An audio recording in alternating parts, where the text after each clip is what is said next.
heard the slap before I felt it. A sharp, ugly sound cracked across the stage, slicing through the theater like a whip, followed by the stunned inhale of 200 people who'd come for an open rehearsal, and instead watched my humiliation become the evening's entertainment. My cheek burned. My ears rang. For a moment I couldn't tell whether the trembling in my knees was shock or shame. The script had no slap. None. Yet my fiancé, my co-star, pulled back his hand as if he were the wronged one, his chest rising with the kind of satisfaction that made bile crawl up my throat. The director yelled, "Cut!" in a voice cracking with panic. But it was too late.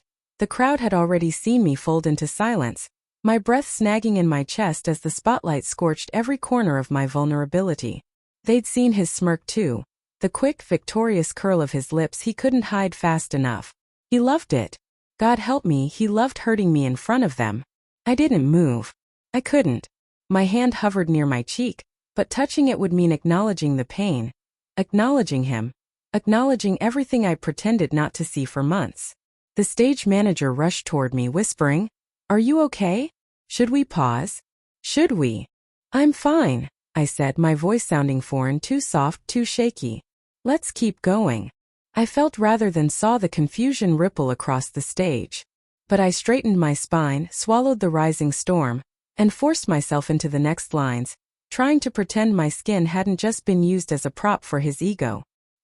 He delivered his lines calmly, smoothly, as if nothing had happened, as if he hadn't betrayed me in front of a room full of strangers. After rehearsal, he cornered me backstage, his cologne too strong, too sweet, clinging to the sweat-soaked air. "You overreacted," he whispered, as though I were the one rewriting scripts with violence. "It's theater. Be professional." My throat tightened. "You humiliated me. It made the scene better." His voice was a blade. "You should thank me." He walked away before I could respond, leaving me standing in the dim corridor with paint peeling from the walls and a hollow ache sitting heavy behind my ribs. For the first time in months, I wondered if I hated him. But that night, long after my cheeks stopped throbbing and the echoes of the audience faded, I found something that made my heart pound in a different way. A wrong way. Familiar, devastating way. He'd left his laptop open on our kitchen counter. The glow of the screen painted the room blue, and I told myself I didn't care. I wasn't the snooping type.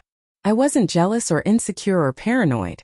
I had spent months convincing myself that the late rehearsals, secretive texts, and sudden mood swings were just artistic stress. But my fingers hovered over the trackpad. Took only one tap. One. His messages appeared instantly.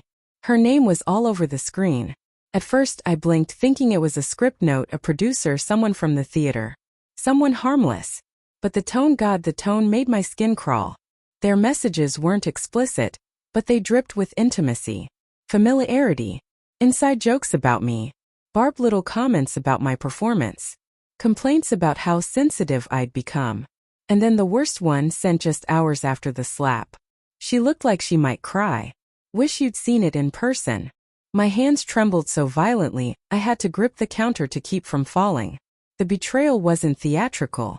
It wasn't performative. It was real. Raw. Brutal.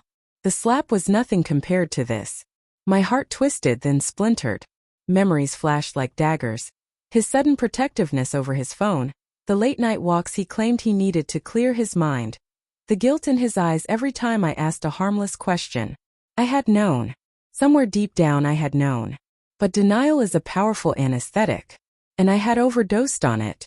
I snapped the laptop shut before I could read more.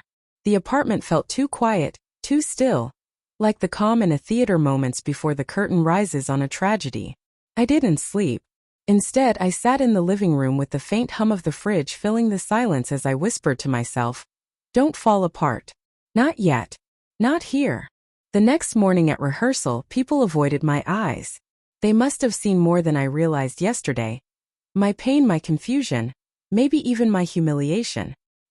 He, however, walked in confidently, as though he'd conquered something. As if I were something. He kissed my cheek before the cast, too gently, too deliberately, and murmured, "Don't make a scene today. Understand." My stomach rolled. The director hesitated while giving notes, glancing at me like I was made of glass. But no one said anything. No one intervened.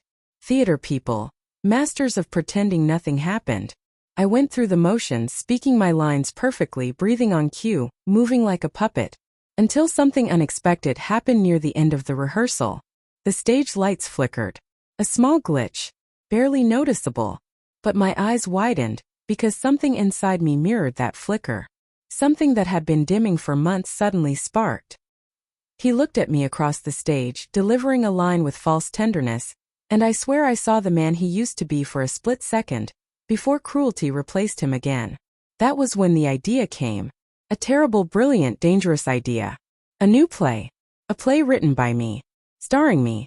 Using every dark secret of our relationship as the script. And he would have no idea until opening night.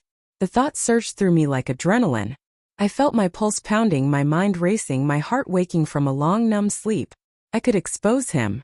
Not with screaming. Not with revenge fueled by rage alone. No. I could destroy him using the one thing he valued more than himself. An audience.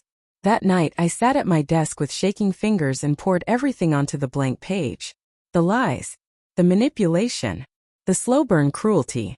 The emotional bruises he left in places no one could see. Every detail became dialogue. Every memory became a scene. Every wound became art. And as I wrote, something inside me shifted. It wasn't just revenge. It was reclamation. By dawn I had 40 pages, raw, blistering, honest. My truth carved into a script that would leave no one breathing by the final line. By the third day of writing, the play had grown teeth. It was no longer a script. It was a confession sharpened into a weapon. A mirror aimed straight at the man who thought he could bruise my spirit and walk away unscathed. I wrote until my fingers cramped, until my eyes burned, until memories I'd buried so deep I thought they'd fossilized rose to the surface like ghosts demanding justice. Some scenes hurt to revisit. Some nearly broke me. But every word felt necessary. I titled it Unscripted. Ironic. Poetic. Perfect. The first draft was finished in 4 days. By the 5th I printed it, bound it neatly, and walked it straight to the small independent theater across town. One that had been begging me to collaborate for years. A place where art mattered more than egos, where stories weren't diluted by politics or whispered alliances. The director there, Mara, read the first 5 pages before looking up at me with wide, stunned eyes. "This is explosive," she whispered. "It's raw. Real. It feels lived." "It is," I said softly. She didn't ask for details, which was why I trusted her. Mara respected boundaries. She respected truth. She respected me. "I'll stage it," she said. "Every word. Exactly as you've written."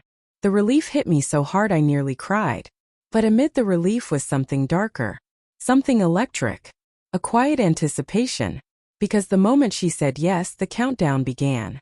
I didn't tell him. Not a word. For the next 2 weeks I rehearsed with a new cast, in a new space with a new version of myself emerging line by line. A woman who no longer apologized for taking up space. A woman who no longer whispered or trembled or rationalized the cruelty done to her. A woman who spoke truth with the full force of her voice. But every time I went home he sensed the shift. He watched me with narrowing eyes, pacing like a predator trying to understand why its prey no longer ran. "You're different," he muttered one night, pouring himself a drink. "What changed?" I shrugged.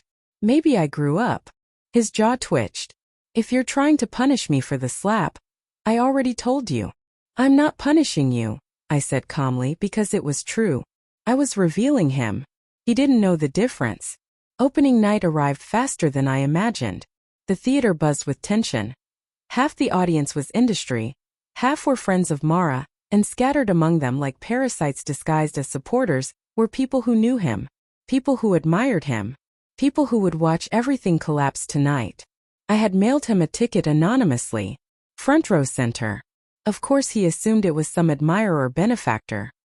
He walked in confidently, dressed in black, chin raised, ego glowing like a spotlight.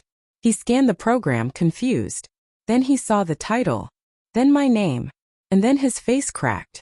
"What the hell is this?" he muttered under his breath. But the ushers urged everyone to take their seats. He sat reluctantly, stiffly, already sensing danger. The lights dimmed. My pulse surged. The curtain rose. And there I was. Not playing a character. Not reciting someone else's pain.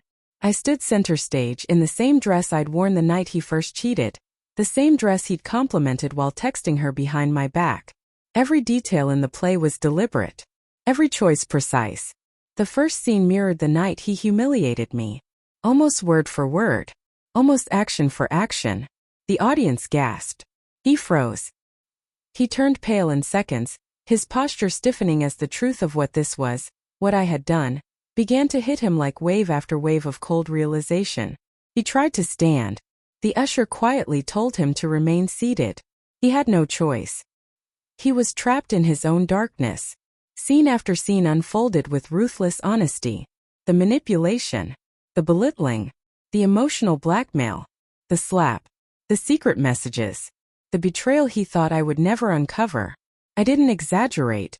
I didn't beautify the truth. I presented it exactly as it was: ugly, quiet, insidious, real. The audience was silent. Not bored, not confused, but stunned, breathless.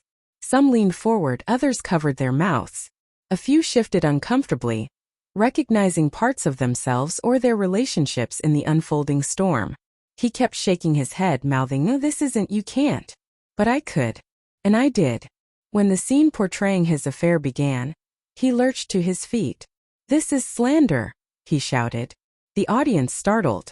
I stared at him from the stage, breaking character for the first and only time, letting my voice cut through the theater. Everything in this play happened exactly as written. A ripple of whispers spread like wildfire.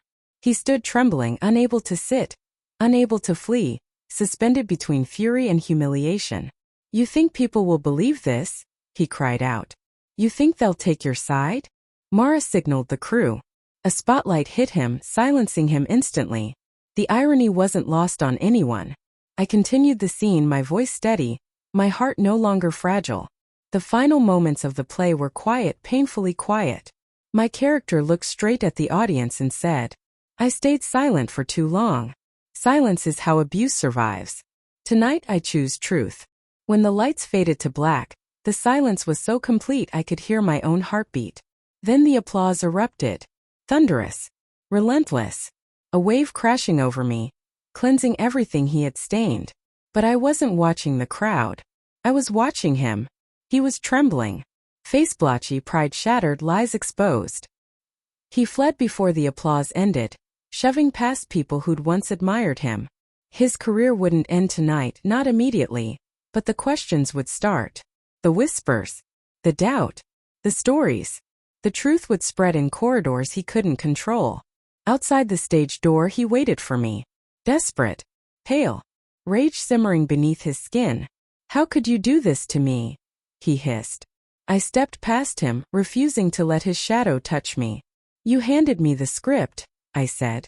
"I just performed it." He grabbed my wrist. Not forcefully, just enough to plead. "I made a mistake." "Okay. Few mistakes. But this is cruel."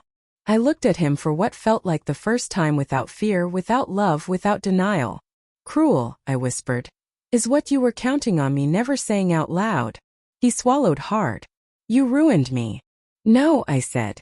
"You wrote your own ending. I just gave the audience a seat to watch it." And with that I walked away, into a night that felt like freedom, into a future where my voice wasn't a trapped thing behind my ribs but something fierce, alive, and unafraid. Behind me I didn't hear footsteps. He didn't follow. For the first time in years he had no script to hide behind. But I had finally written mine.